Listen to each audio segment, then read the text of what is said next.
Hello. Welcome to episode 007. My name is Christian. And I'm Aisha, and this is us in real life. Yes, literally real life because I am driving and I'm trying to keep my eye on the road. My eyes, not just one eye, both of my eyes on the road. But we're stopping by. Are we stopping by? We're not. We're recording this because we had to split part 2 of the fall off into a third part. So this is the follow-up part 3 where we continue the conversation around our fertility journey and everything that has come with it, where we are now. So this is part 3, us getting into it. Y'all know I love saying y'all all in my business, but we have appreciated all the love and support that we have gotten thus far with us releasing this to the world.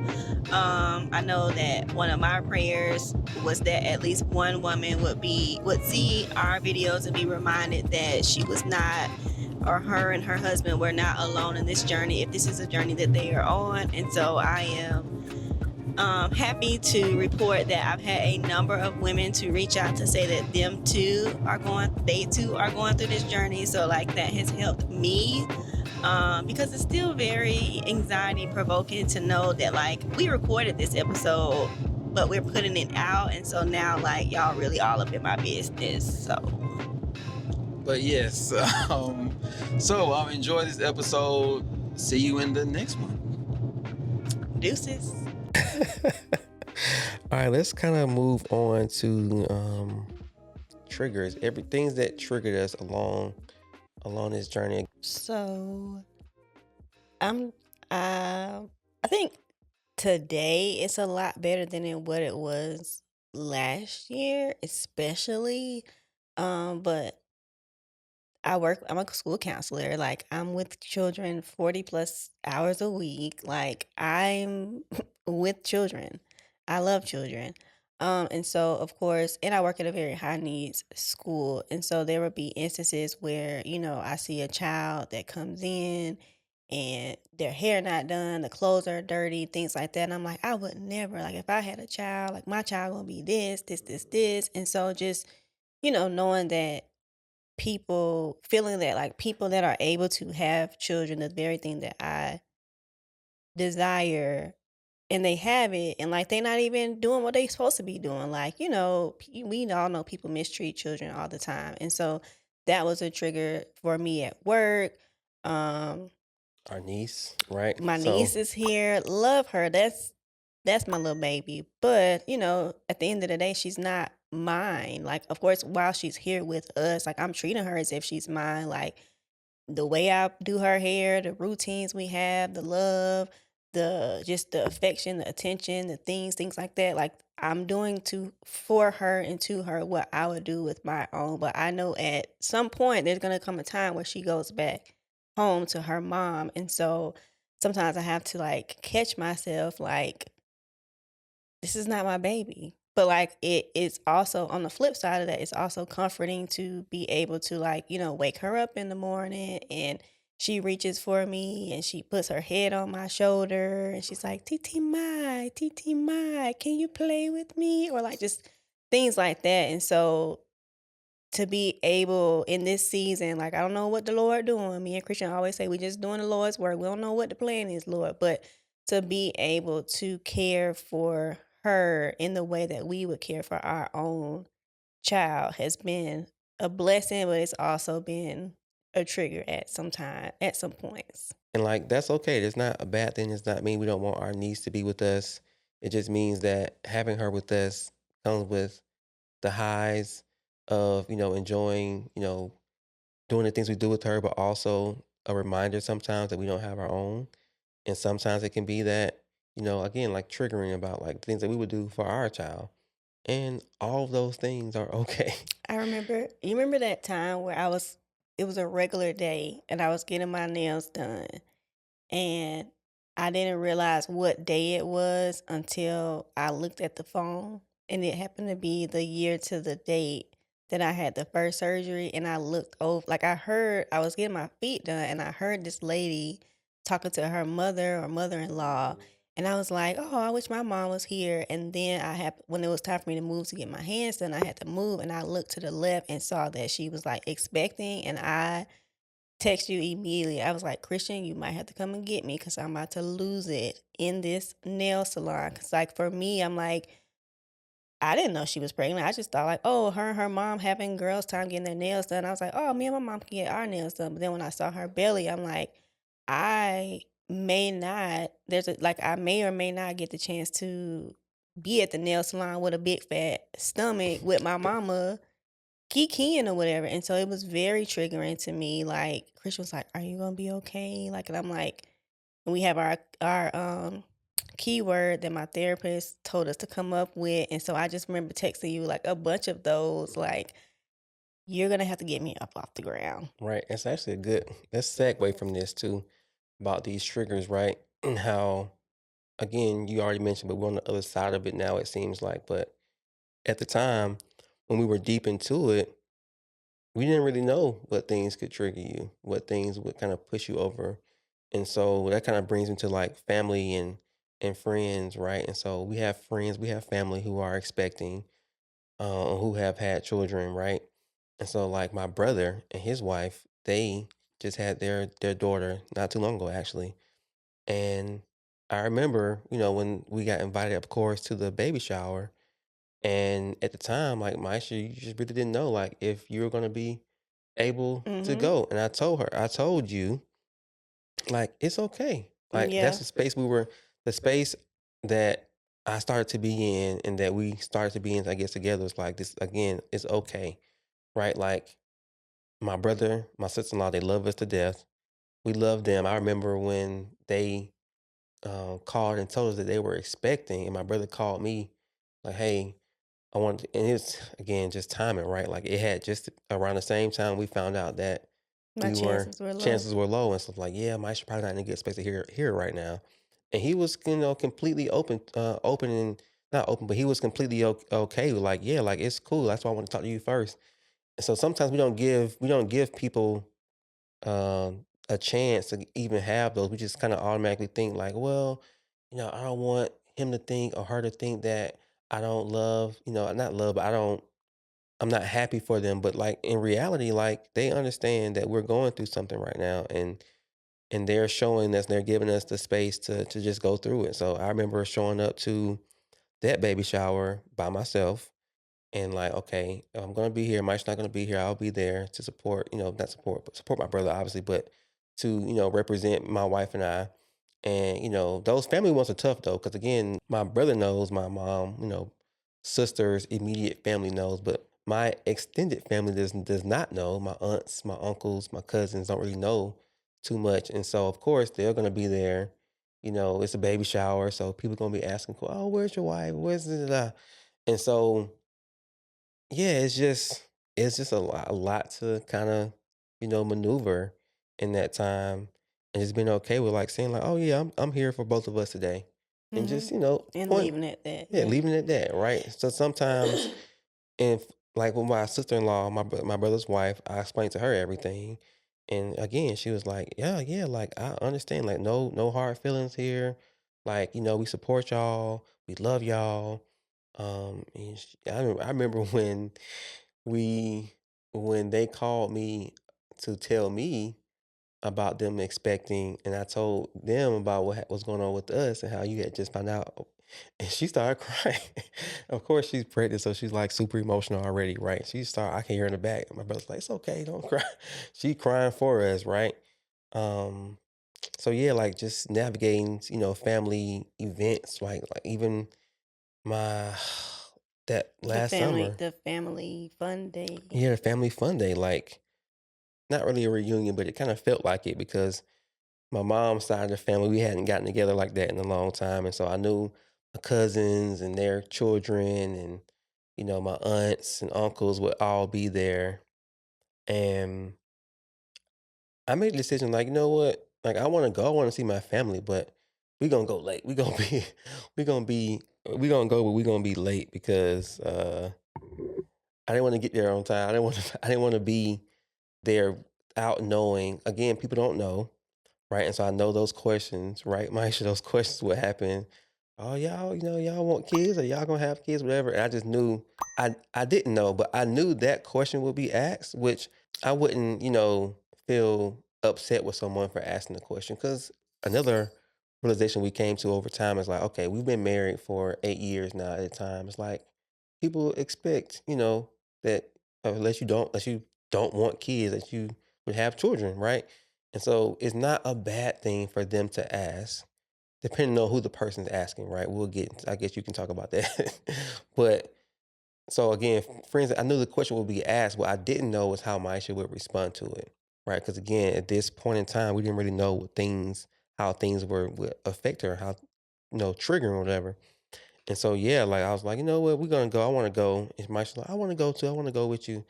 Like, no, we're gonna just be late. I don't think I actually like ever said we're gonna be late, but I remember the day of like just dragging my feet. My like, what time we leaving? Oh, we'll leave when we leave. Back in my mind, I'm like, I'm trying to be late as possible, but still be there, but be late. Because I just was trying to protect you, not knowing, how, seeing my, cousins and their babies and everything like that, how what kind of effect that would have on you. And I think like I remember I didn't want to go, but then I also still wanted to. It was difficult, but like even the baby shower, like your brother's baby shower, like I was adamant. I'm like Christian, I don't want to go. I'm not going. And like you were like okay, because the year before that there was another baby shower, your sister's Oh your yeah. Oh sister's baby yeah, yeah, shower, yeah. and like See? I didn't want to go, but I still went, and I ended up like darn near I was having Spazzing out, yeah. I had a panic attack. They didn't know I had a panic attack, but like I was like I gotta go, and I remember like I felt like someone was like I felt like Respucia was like sitting on my chest. I couldn't breathe. My heart was beating so fast, and I had to get out of there. And so just knowing that I wanted to choose myself, my feelings, um, and just the space that I was in. So I appreciate you just allowing me that space to let me know that it's okay. I'm not a bad person because I don't want to go to your Right. family. Right. That's the key. Like, yeah, you're not. It's okay. I keep coming back to that, right? But that's what it is. It's okay. So, like, what about we're still on this triggers topic, right? What about like not family, not close friends, but randos asking you? You've experienced that too. Oh yeah, I remember I was at work. It had to be maybe when we first started, and this teacher, like, she's not even on my caseload or whatever. She was like, "Are you pregnant?" And I'm like, no, one, I'm not pregnant, but then like assuming or whatever. Like I guess like maybe I was looking fat that day, and like she doesn't know that I'm going through this or whatever. But like, don't talk to me. You're not on my case, so we don't have no kind of relationship, and you're gonna ask me that question. And then like I'm at work, so I gotta be professional and have to like remain professional. Be like, no, I'm not.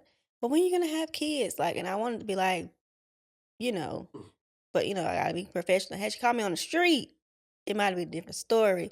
But yeah, just like it's just insensitive. Like people, and I've been asked a number of times, like, do you want preg? Do y'all want kids? Like, are y'all having kids? Are like you just, and every time it's just like A reminder. a reminder, like, no, we don't have kids. We're actually trying to have kids, like it, but it's not working out for us right now. And so I just people that maybe you ask those questions, like just be aware. Like people are struggling, people are dealing with people are dealing with things that they may never speak of, or maybe they're not in the space to speak of at that moment. Or and also like it's also like none of your business if they trust you enough or feel comfortable enough to share it with you. Like that's fine. But also if they decide to not share it with you, like that's also fine. Like us, this is year 3 for us going through this journey, and we're just now sharing it with the masses. And so there are gonna be people who listen to this episode who we might have just saw them a few months ago at a family function, and they have no idea. And they, why you didn't tell me? Didn't feel the need to tell you. Like you don't owe everybody an explanation just because they know you. Like I remember at work when I went out on leave, when I was getting ready to go out on leave, like there were two of my fifth grade teachers. I was like, "Hey, just so y'all know, when we come back from this break, y'all won't see me." And they were like, "Wait, what?" I mean, y'all won't see me is a is I mean, but this is what I you didn't said. say y'all won't see me, I did you? did say that. I said, Okay, "Y'all well, won't see me." I said, "I'm going out on leave." And then of course the next question is everything okay? And so I gave them like, quick, because I trust them. Like I gave them a quick cliff note version. And they were like, Maisha, like we would have never knew that you were going through that. You're always smiling, like you respond, like I'm just acting as business as normal or whatever. But like for them, I felt comfortable. Like they didn't ask me if I was expecting, but I felt comfortable to let them know, like, hey, I'm going through some things, it's taking a toll on my mental health. Like I need to take some time. And so just be mindful of what you're asking and how you're asking and when you're asking. Because it is a sensitive topic for people who are in the trenches or people who are in the process of even trying to conceive. And there are some women out here and couples that are trying to conceive and they don't even know, they're not even at the point where they know like if something is wrong or not wrong, but like if something is no, you're right. hindering Right. them or not. Like for us, like we were out here just, having sex, thinking like, okay, track it, track it, track it. And then it wasn't until, okay, we're tracking it, we're getting it to the T and something's not right.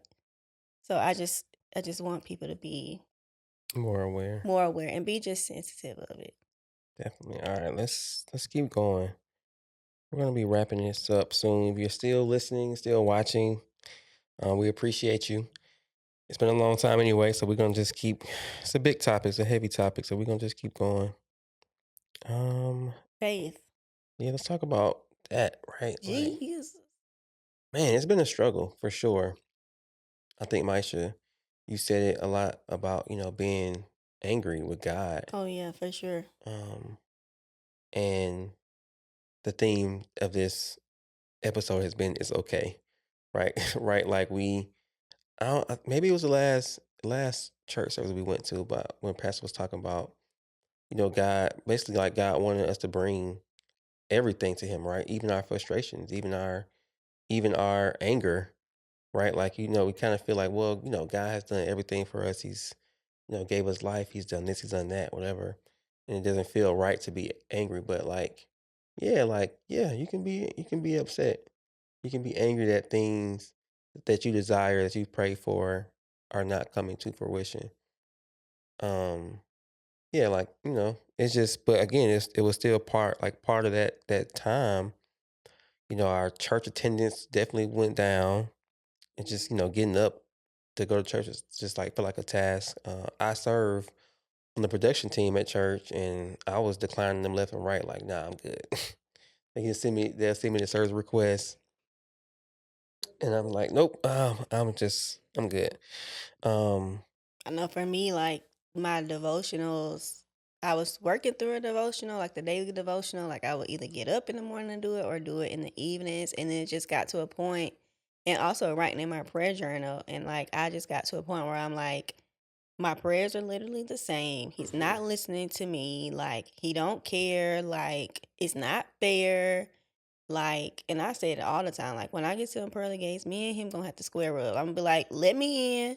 I got my ticket in. I got my ticket. I got I did my due diligence on earth. I'm in the gates. Now, Lord, like what did I do?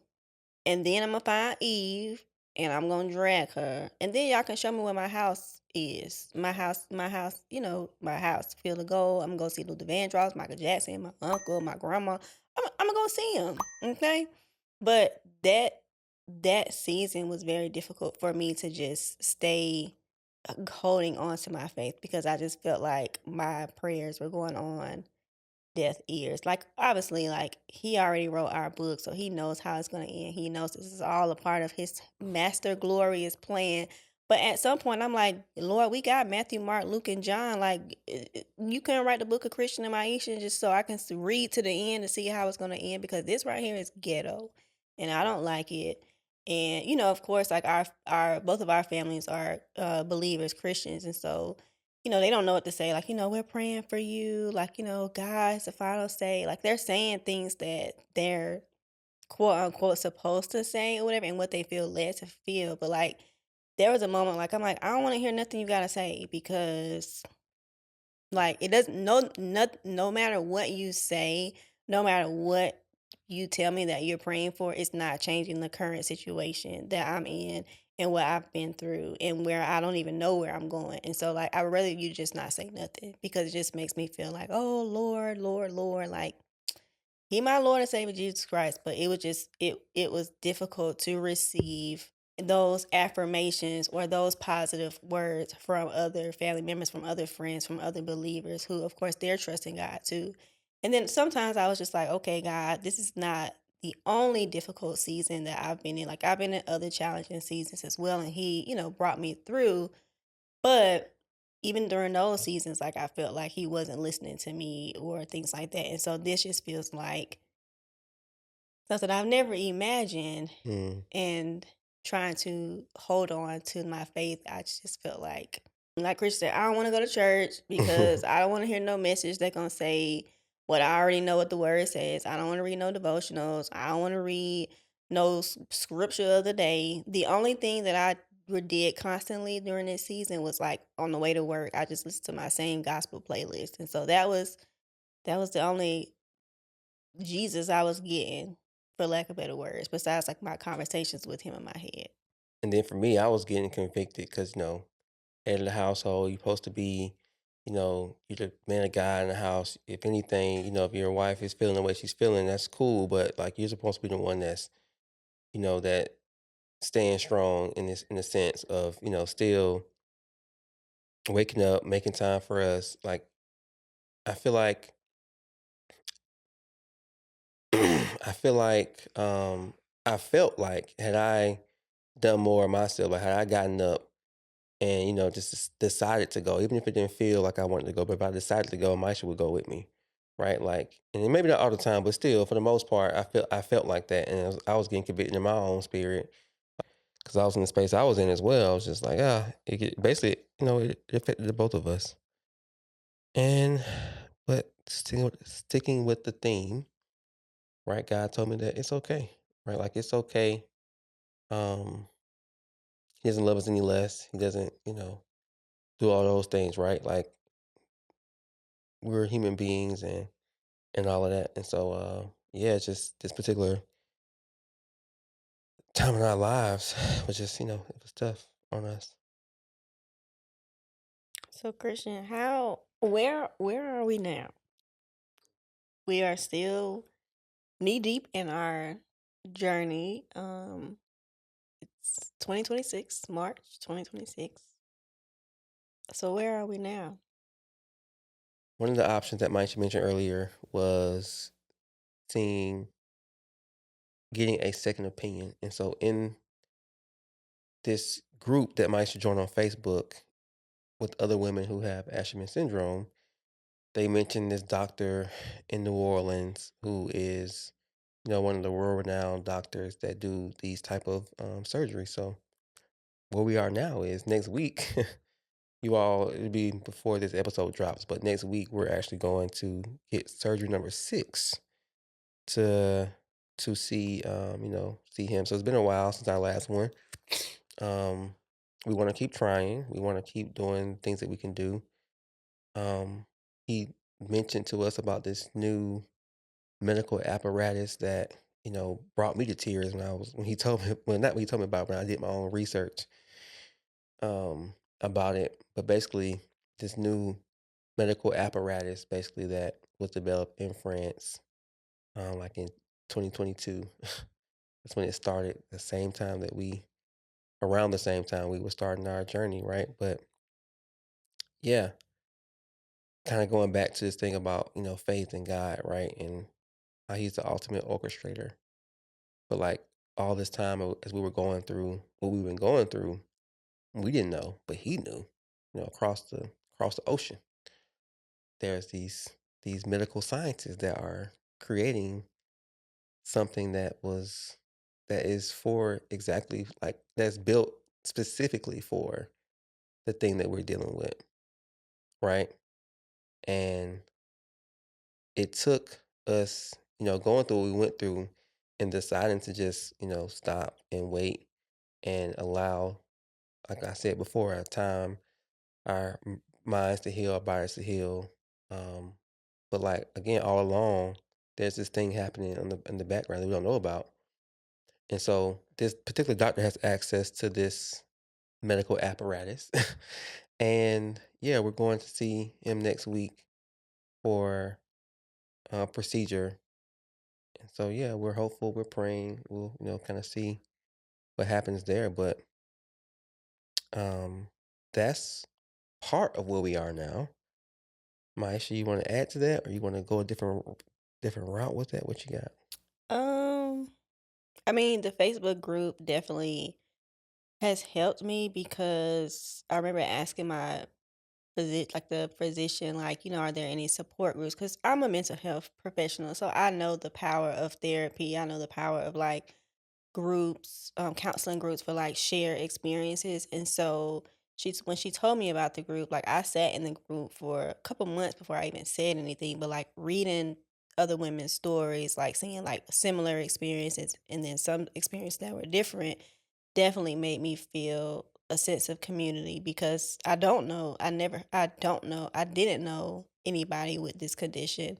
And so seeing so many people rave about this doctor and how many people have traveled to see him and like success rates, like people have been able to have their uterus restored. People have had successful pregnancies, multiple successful pregnancies after seeing him, after they've seen other doctors. And so it got to a point I remember bringing it to you like, okay, I think I'm ready for us to reach out to him just to see like what it's about because if it's hope for them and they have like these similar experiences to me and these similar, conditions, like maybe it's hope for me. And so I'm thankful for the physicians, all the physicians that I've had, but just her telling me about this group existed and like seeing there's thousands and thousands and thousands of women in this group and before they had their procedures like no one had ever heard of Asherman syndrome. And so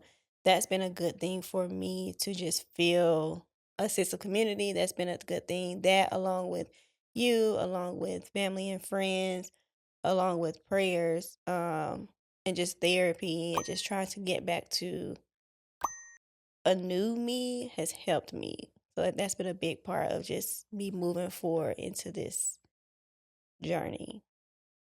Yeah. Now also I guess I kind of skipped to the end there, right? But um I think that, and maybe you just said it, but I think that being a part of that group, seeing the things, the possible positive outcomes that could happen, doing the work you do with your therapist, with your own, like even physically, so the gym and all the different things that you've been doing have kind of all kind of even put you in the headspace emotionally to be able to even consider, going to see this doctor. We drive from here to New Orleans, whatever, to see him just for a consultation. Now we're going back and just, yeah, just feeling like, okay, this is something that could be viable for us. And Um, even doing this episode to like talk about it because it might be someone listening, either they're experiencing it or they know someone. And so like maybe I'm the voice, like mm, a voice, like to give them introspective to this group that they didn't even know about or a doctor that they haven't seen or something like that. And so, God be working. He be he be doing his orchestrating. thing, but some Mhm. he be He be orchestrating. What about our marriage, right? Like we can talk about oh, we just finding joy. Oh, sex, yeah, popping yeah. on the handstand. So yeah, so going back to like, we talk about like sex, whatever, how it was difficult, but now it's not as difficult. It's not difficult really because I guess the pressure's off, right? So now that we're not trying, in a sense, right? It's just like that has actually again been a blessing and I guess a blessing in disguise. Like we're not really when we decided to stop with the surgeries, whatever, and kind of just again allow ourselves some time to rethink things and heals. Like part of that was, getting down to get down, and it's just like, oh Getting yeah, down with the get down. cowabunga. That's what I don't know why I just said that. Hopping on a handstand is what we're doing. Bumping hips. No, you Anyway, say bump and go. but yeah, so just again that joy, right, and that kind of pressures off of not trying to conceive and not worrying about this and that. It's just that has been helpful for us as well. Um, just loving on each other, being with each other. It's been good. Yeah. Um, And I've been with my content, like my personal brand mhm. content, like just I made a shift last year with the content, as you know, like how what I was talking about, like joy, like finding joy even in the difficult times, and talking about solo dates and how much they help you personally and get to know yourself even as a happily married woman. But like I knew why that shift was happening in the content, but like and I would like allude to like, life been life and or whatever. And so I'm learning to learn the joy. But obviously, like because I didn't share on the internet streets what was really going through, like sometimes it was hard to the internet, the streets be watching. But no, it was hard for me to like really share why I'm in this new headspace of like finding joy and like just the importance of solo dates because I ain't want people in my business. But I mean, now this episode out, so y'all finna be, we finna be talking. We finna be talking. I'm finna be talking. We finna be talking. All right. But no, like seriously, like I like to think that I'm a person who is helpful to any and everybody.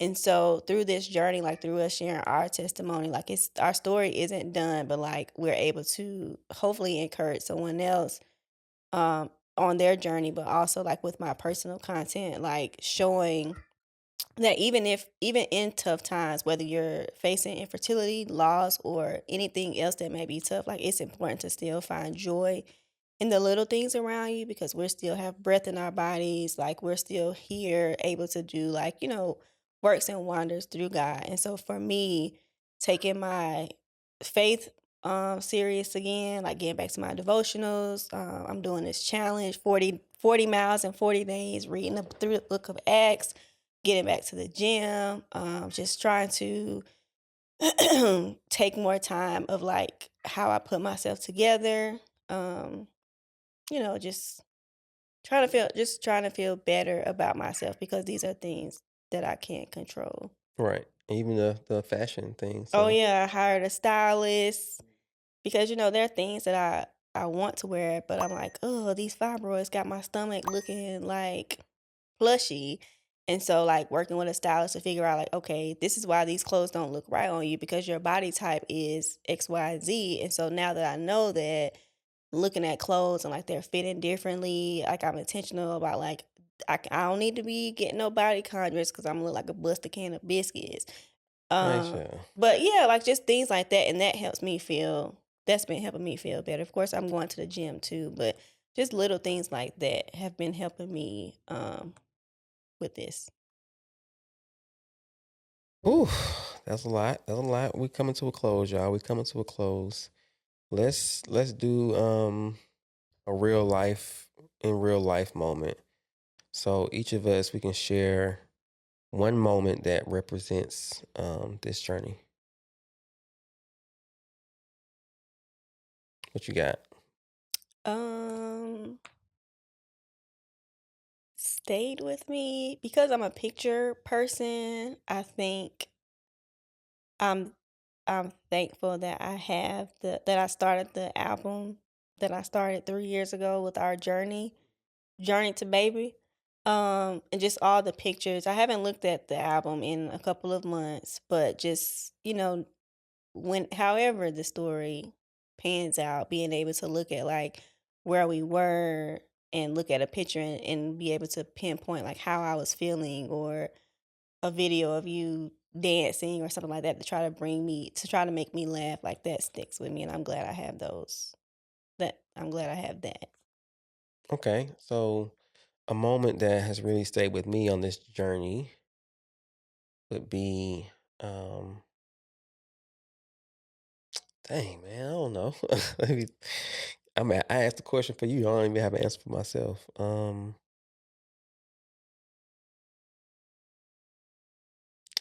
Okay, how about this? I know it's the theme of this episode now, but like the okay feeling, like it's okay.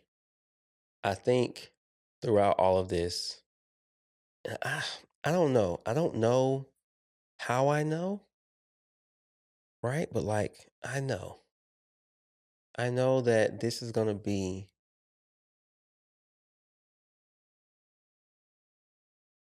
I know that one day we're gonna conceive. I don't know how. Who would have thought I'm the one that's gonna be crowning this episode, Maisha? I don't know how I know, but I know. And yeah. God dog it. Done. That's the moment No, that's sticking no, with me.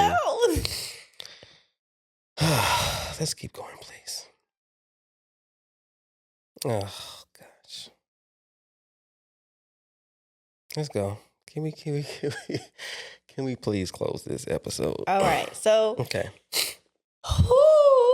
I'm okay. I'm ooh, okay. I know the tissue's right there. Okay. As if you made it to the end, thank you. You saw how heavy this episode has been. Um, now that you have heard the story, and still we gave the Cliff Note versions because there's so much more that happened in between. Like, hopefully you understand why we were away for so long. And even just the courage it took for us to be us in real life and share this such a vulnerable time with us. And so, as I said in the beginning of the episode, if you're dealing with infertility, if you're dealing with loss, or if you're dealing with just a season that's not going as you plan, like know that it's okay. Like God still is orchestrating your plan, even when we don't understand it. Yeah, Yeah, definitely. it's very heavy, and I'm proud of myself because for holding it together. I think I've cried so much. I've cried a river. That's what Justin Timberlake said. I've definitely cried a river. But even like leading up, and then we're gonna close. But even like us sitting down earlier this week to like Map this episode map this out. episode Yeah. out, it was so heavy. I was just like, Christian, like I Gotta can't, stop, I right? can't, I can't. 'Cause we're kind of, reliving the things, right? And even kind of forgetting, like, oh yeah, this did happen. This doctor appointment. Oh yeah, we did hear this and that. And it's like, yeah, it's been a journey. And so yeah, it's And just and that night I couldn't sleep. Like I was just like, I gotta watch TV. And I watched half the episode, got into bed. My mind was still racing. I said, yeah, I think I went to bed about 1 or 2 o'clock that morning and then woke up like 5 because I had to be at work early. So it's definitely a lot. So we appreciate y'all for sticking listening, with sticking with us. us. We know this is a long episode. It is. It's gonna be a Um, long episode. Let us know in the comments below, or you can always DM us. If you're going through this, you need some encouragement, or you need recommendations on doctors or the group, anything like that. Anywhere we can help you, anyway we can pray for you, just please let us know. This is not fluff, y'all. This is us in real life. Make sure that you are following us at Christian and Maisha on Instagram, Us in Real Life Podcast. Make sure that you subscribe to our channel. And if you prefer to listen to this on the podcast, it's available on all podcast streaming options. So we'll see y'all in the next one. It shouldn't be too heavy, but who knows? Yeah, we're gonna take those episodes that we filmed before, remix them a little bit and drop some, but we got some more stuff coming. If y'all want to hear more and see more about this stuff, let us know. Thank you for giving us grace. Yes, thank you for giving us grace in this time of stepping away. We're back, and yeah, thank you for listening.